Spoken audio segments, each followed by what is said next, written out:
क्रांतिवीर स्वाधीनता संग्रामी तथा आदिवासी मानक जननायक बिश्रा मुंडा जयंती पालन अवसर में कंधमाल जिला वनवासी कल्याण आश्रम पक्षर राष्ट्रीय जनजाति गौरव दिवस पालन कर अवसर में वनवासी कल्याण आश्रम पक्षर फुलबणी सहर में विराट शोभायात्रा सहित साधारण सभा कर मुख्य अतिथि भाव केन्द्र जल शक्ति और आदिवासी व्यापार मंत्री विश्वेश्वर टुडू जोगदे।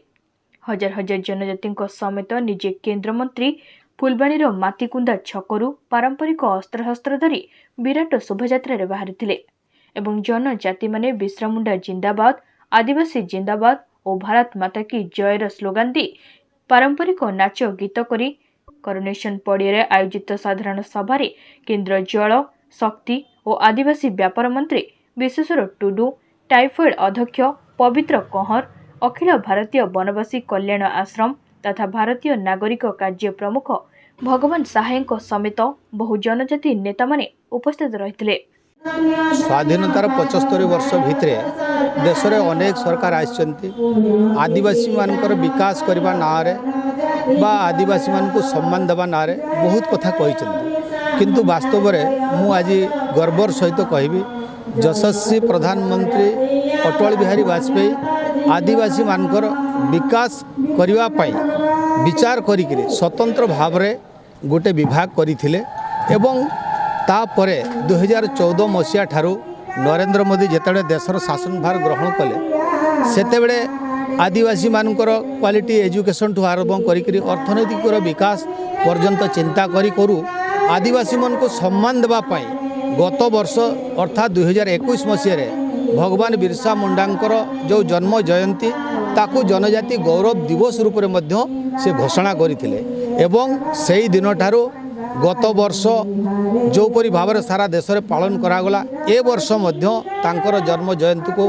सरकारी भाव एवं बेसरकारी भाव सारा भारत वर्ष में विभिन्न जगार कोण अनुकोण ए कार्यक्रम होउछि। राष्ट्रीय जनजाति गौरव दिवस अवसर में आज कंधमाल रे समस्त ब्लॉक रु आज माओ भौण माने 5000 ऊर्ध्व जनसंख्यार आज ये समावेश होती। बिरसा मुंडा आम एक भगवान अटंती से आम जो संस्कृति परंपरा को रक्षा करने से जो विद्यालय से अध्ययन करुले से विद्यालय बहिष्कार करा परवर्ती समय से निज धर्म संस्कृति रक्षा करने आम जाति आम समाज आज जो बलिदान देइछन्ते ताको स्मरण करने गौरव दिवस आम पालन करूँ।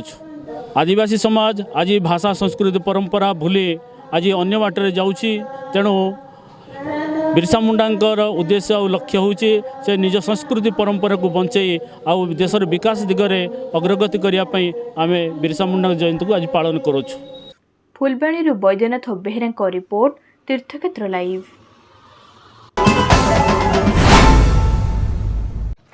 रायगड़ा ब्लॉक रा समस्त सरकारी और बेसरकारी विद्यालय पक्षर शिशु दिवस आनंद उत्साह सह महा आडंबर पालित हो जाइछि। गायत्री नगर स्थित सरस्वती विद्या मंदिर पक्षर आयोजित शिशु उत्सव रे मुख्य अतिथि भाव प्रियंवदा रथ जोगदे बेले सम्मानित अतिथि भाव संतोष कुमार साहू जोगदे। यह अवसर में गायत्री नगर शिशु विद्या मंदिर पक्षर एक भव्य घोषपथ संचालन करा। घोषपथ संचालन शिशु मंदिर बाहरी इंदिरा नगर कॉलेज छक रिंग रोड दे सहर परिक्रमा करी पुणी प्रत्यावर्तन करथिला। एही घोष संचालन में शिशु मंदिर परिचालना कमिटी संपादक डॉक्टर सुनील प्रसाद महापात्र सभापति हरिश्चंद्र दास युग्म संपादक रमेश चंद्र नंद प्रणीता कुमारी नायक प्रधान आचार्य सुधीर कुमार नेगे सह प्रांत शारीरिक प्रमुख संजीव कुमार मिश्र जिला संपर्क प्रमुख चित्तरंजन प्रधान विभाग कार्यवाह मुरलीधर बेहरा शिक्षा विकास समिति दक्षिण संभाग सभापति रूपेश कुमार सिंह अतिथि भाव मंचासन थिले।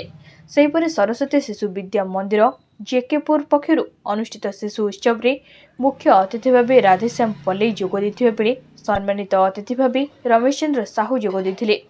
प्रधान आचार्य सत्यनारायण सेठी अतिथि परिचय प्रदान करथिबे बेले परिचालना कमिटी संपादक अरुण कुमार महापात्र मंचासन थिले। रश्मिता गुरुमा कार्यक्रम परिचालना करथिले और समस्त को धन्यवाद अर्पण करथिले। रायगड़ारू नीलांबर मिश्रଙ୍କ रिपोर्ट तीर्थक्षेत्र लाइव। ଦୁଇ ବର୍ଷ କରୋନା କଟକଣା ପରେ ପୂର୍ବ ବର୍ଷ ମାନଙ୍କ ଭଳି ଚଳିତ ବର୍ଷ ଖୋର୍ଦ୍ଧା ଜିଲ୍ଲା ବେଗୁନିଆ ବ୍ଲକର ବିଭିନ୍ନ ଶିକ୍ଷାନୁଷ୍ଠାନରେ ଶିଶୁ ଦିବସ ମହାସମାରୋହର ସହିତ ପାଳିତ ହୋଇଯାଇଛି।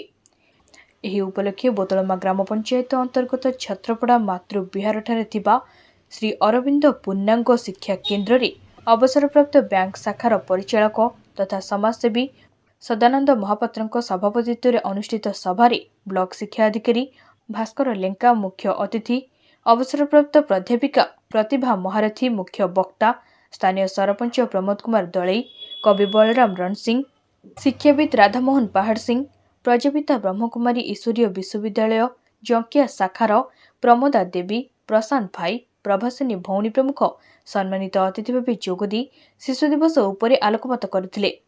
ଅନୁଷ୍ଠାନର ବିଭିନ୍ନ ପ୍ରତିଯୋଗିତାରେ କୃତି ପ୍ରତିଯୋଗୀମାନଙ୍କୁ ପୁରସ୍କାର ଦେଇ ଅତିଥିମାନେ ସମ୍ବର୍ଦ୍ଧିତ କରିଥିଲେ। ସିନେ ଜଗତର କଳାକାର ଦିବ୍ୟା ଭାରତୀ ଦାସ, ଜ୍ୟୋତିରଞ୍ଜନ ତ୍ରିପାଠୀ, ସୂର୍ଯ୍ୟମଣି ପଣ୍ଡାଙ୍କ ଅନୁଷ୍ଠାନର ପିଲାମାନଙ୍କ ସହିତ ନୃତ୍ୟ ପରିବେଷଣ ସମସ୍ତଙ୍କୁ ଆକୃଷ୍ଟ କରିଥିଲା। ସମାଜସେବୀ ତଥା ଶିକ୍ଷକ ଶେଷଦେବ ଛୋଟରାୟ ଧନ୍ୟବାଦ ଅର୍ପଣ କରିଥିଲେ। ସାଂସ୍କୃତିକ କାର୍ଯ୍ୟକ୍ରମରେ ପିଲାମାନଙ୍କ ଦ୍ୱାରା ବିଭିନ୍ନ ନୃତ୍ୟ ପରିବେଷଣ କରାଯାଇଥିଲା। ଶେଷରେ ସ୍ଥାନୀୟ ବାଦ ବାରବଟୀ ଗ୍ରାମର ହାତିଆଶୁଣୀ ନାଟ୍ୟ ସଂସଦ ଦ୍ୱାରା କାଳିଅ ଦଳନ ନାଟକ ପରିବେଷଣ କରାଯାଇଥିଲା। ବେଗୁନିଆରୁ ଭାଗୀରଥୀ ଦଳସିଂ ରାୟଙ୍କ ରିପୋର୍ଟ, ତୀର୍ଥକ୍ଷେତ୍ର ଲାଇଭ୍।